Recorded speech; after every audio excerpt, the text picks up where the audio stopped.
At the age of 18, I was one of the most wanted bank robbers in this country. At the age of 20, I was sentenced to jail. I was sentenced to 17 years in jail. I grew up in jail from the age of 16. That moment I decided I'm going to change my life. And I said to myself, I'm going to be the one that's going to break the chains of poverty. I've tried it with crime, but look what crime gave me. I'm going to try it through hard work.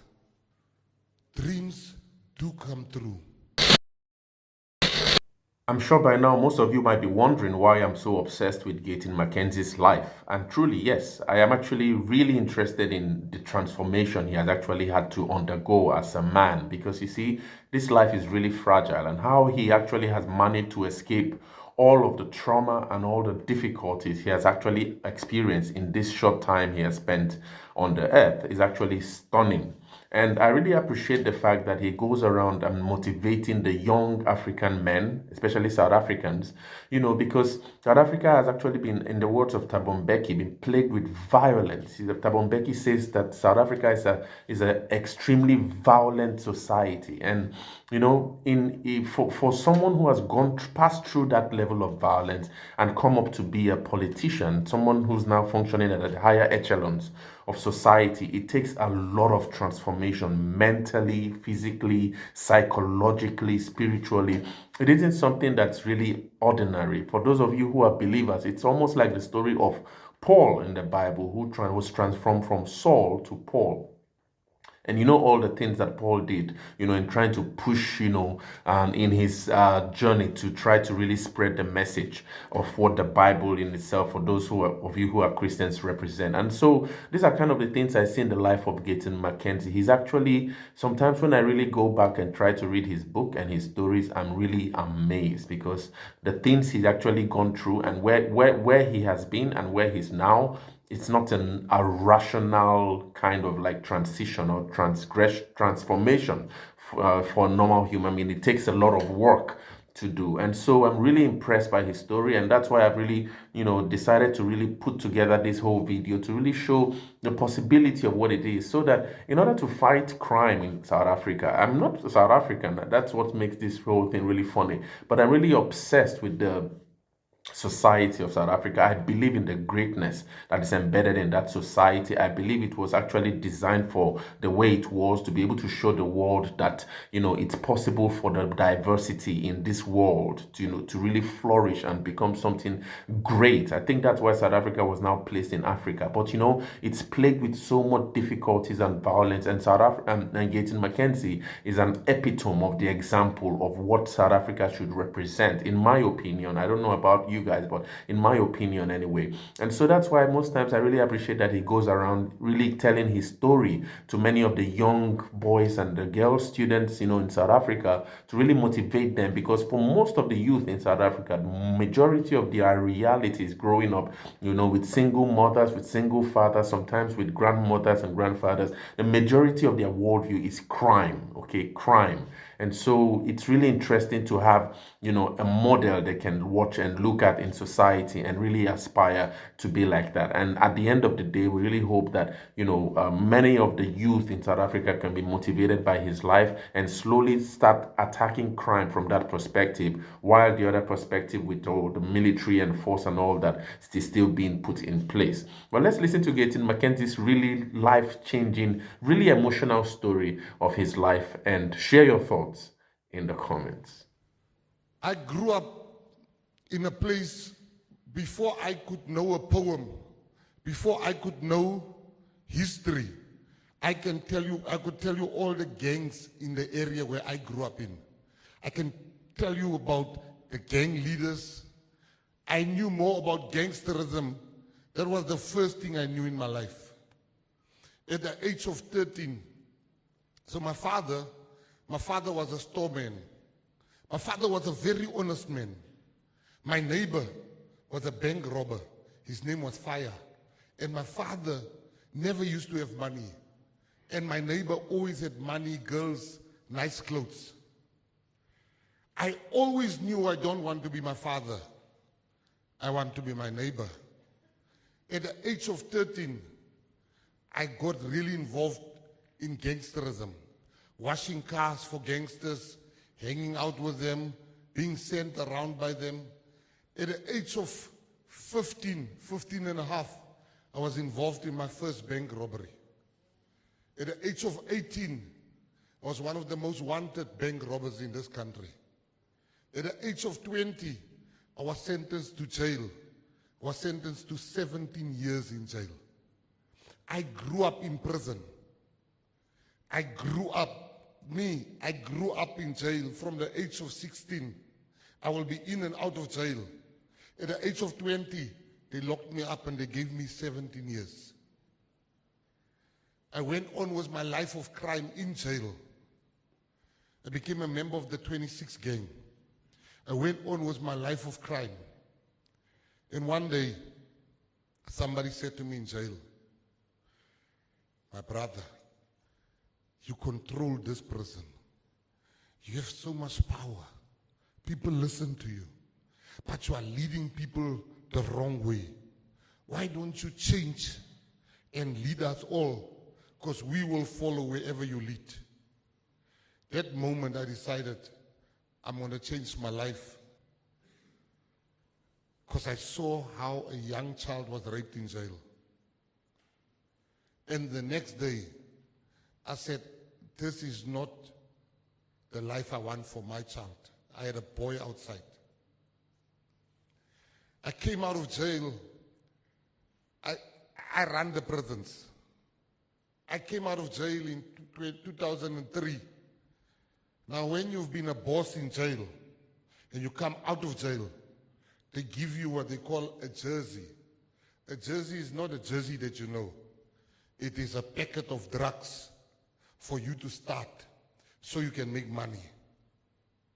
I said, I'm fine, I don't want it, because I don't want to be a criminal anymore.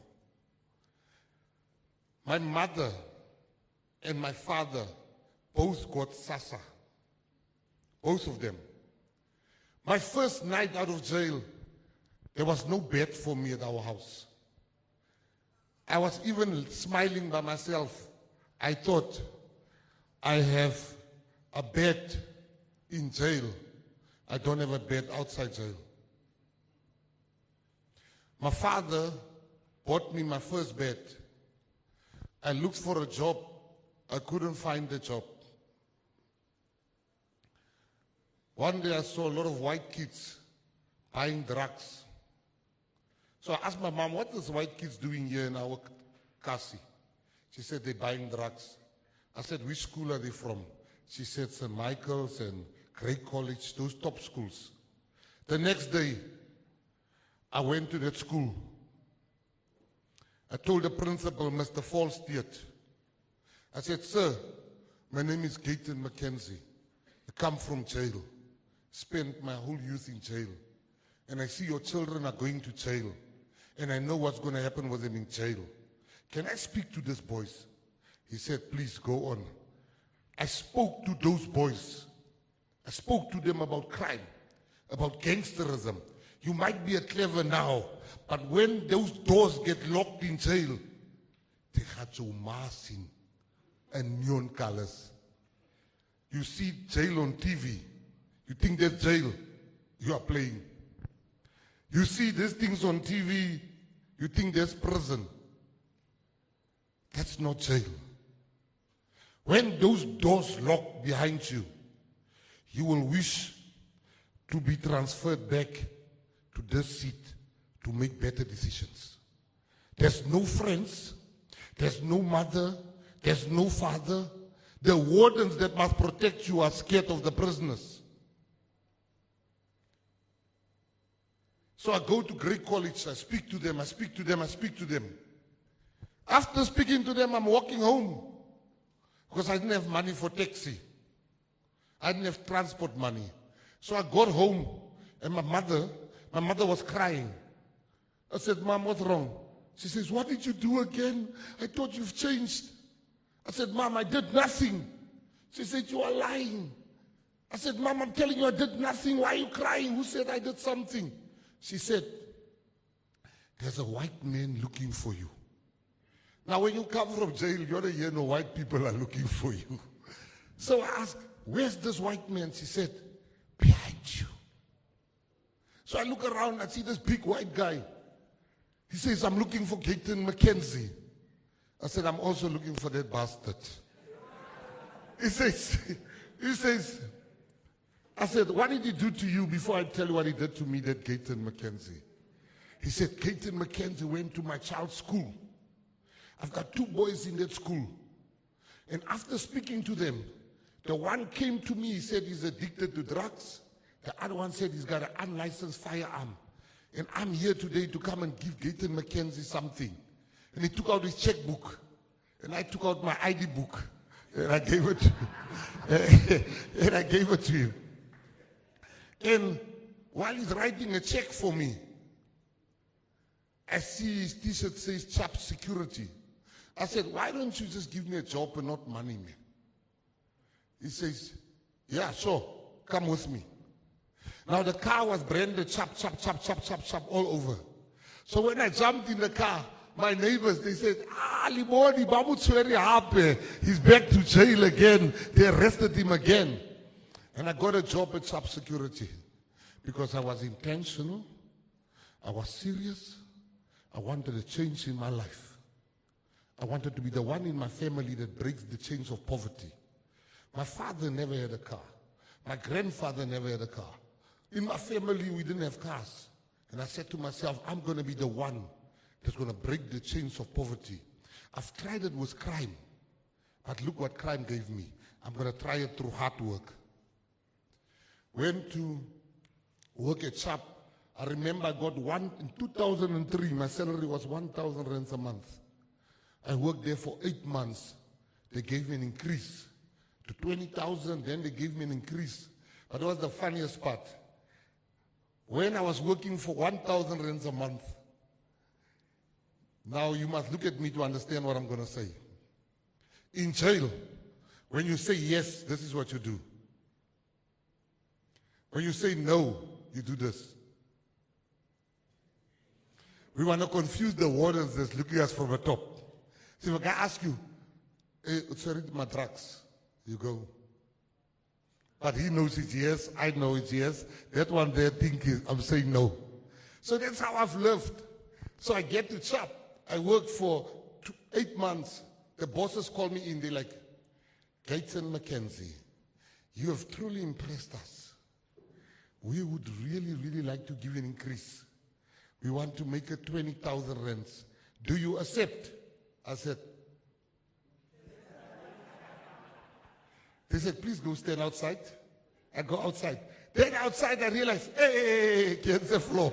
I made a big mistake here. Hey, I want to go back. They say, wait. I said, no. They said, wait. They said, so I come in. They said, Mr. McKenzie, wait, we talk. I'm like, yes. They say, we thought about it.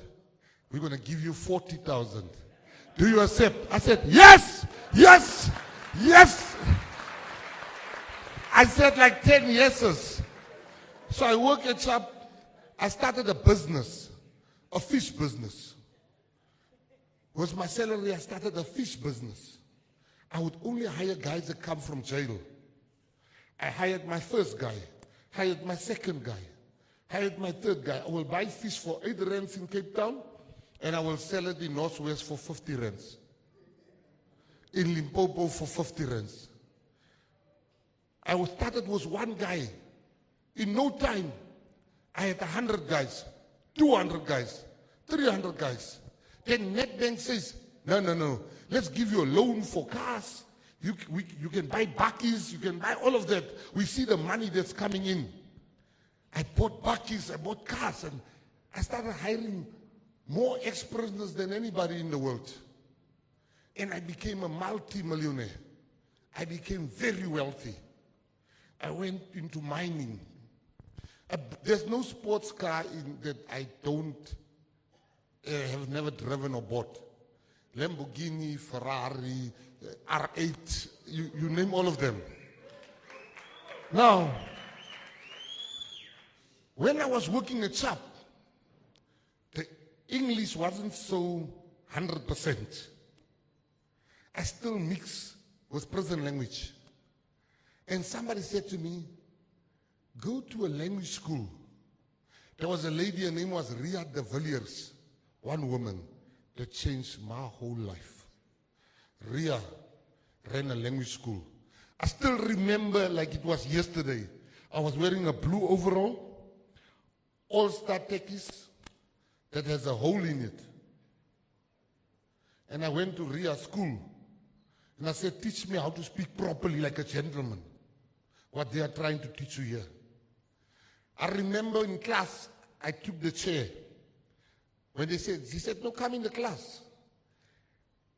I checked, where am I going to sit? And I saw a beautiful girl, her name was Jackie. I'm like, there, I'm going right there. There by Jackie. There, that's where I was born to be. So I sit next to Jackie. That chick took a chair and she moved from me. And everybody laughed. I became a joke. Nobody wanted to sit next to me. And they made fun of my shoes. They made fun of my overall.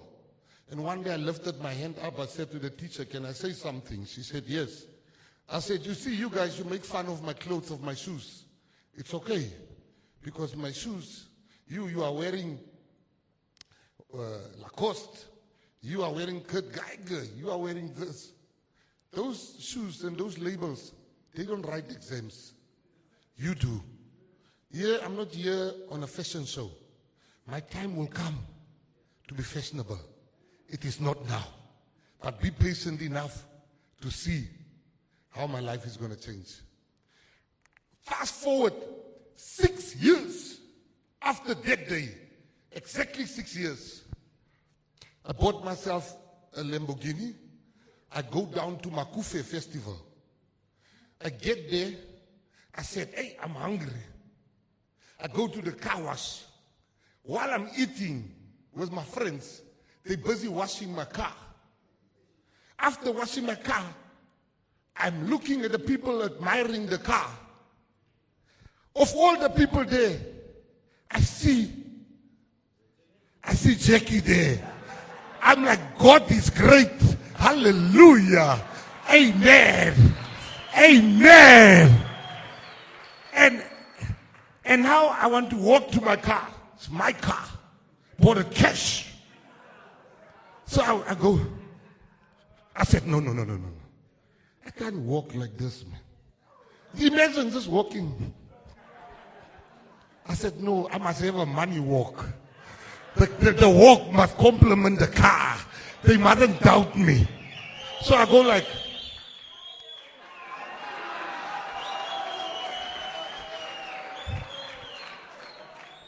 and they look at me, and they're like, and Jackie says, gee.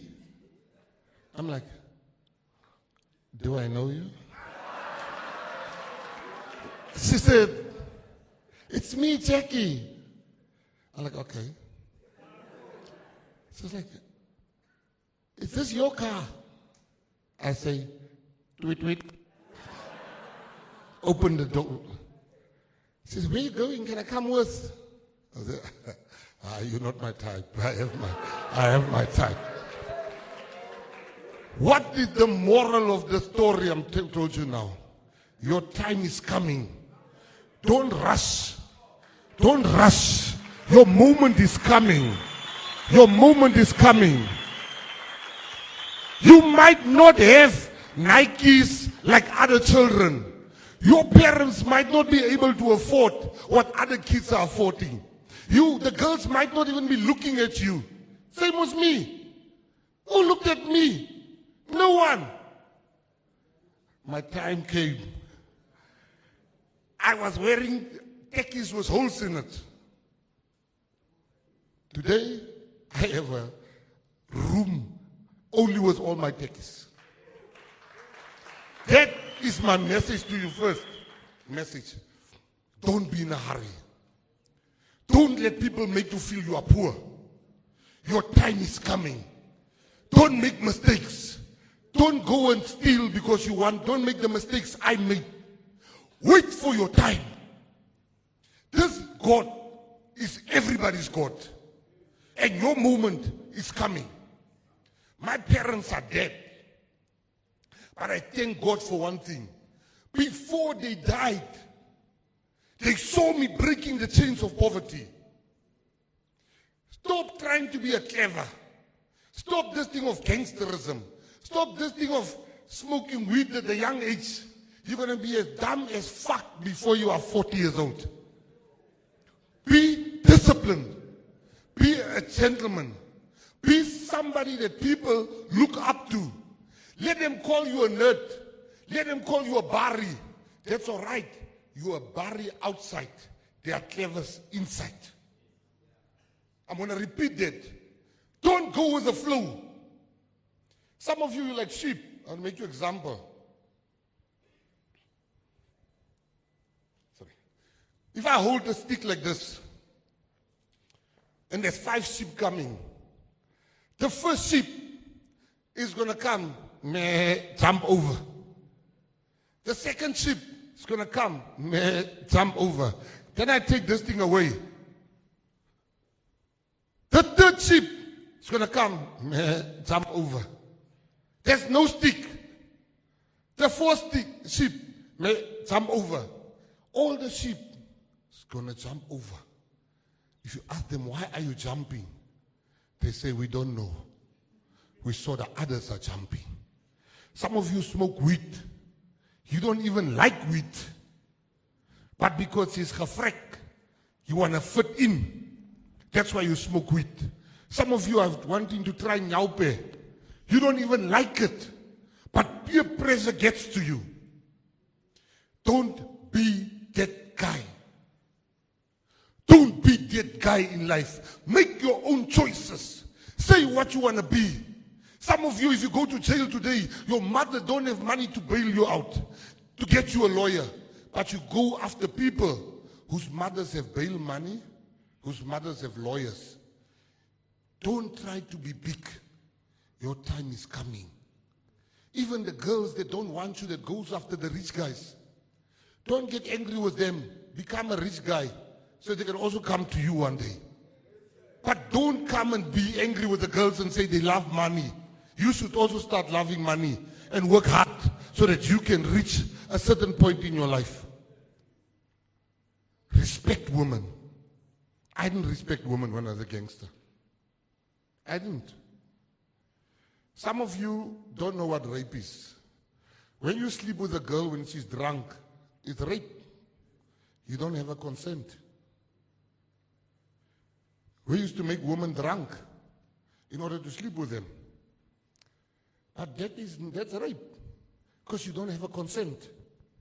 If your friend is making a woman drunk, you are equally guilty, because our job as gentlemen is to protect women at all costs.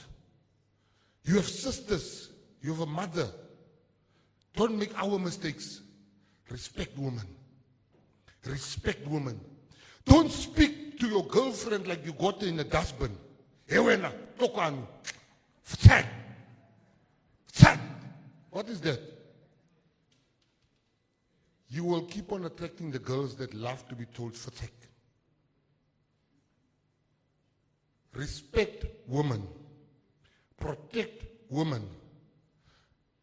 The biggest gun against, if you want to defeat, if you want to say hulikani, confront your friend. Say, bra, why are you speaking to your woman like this?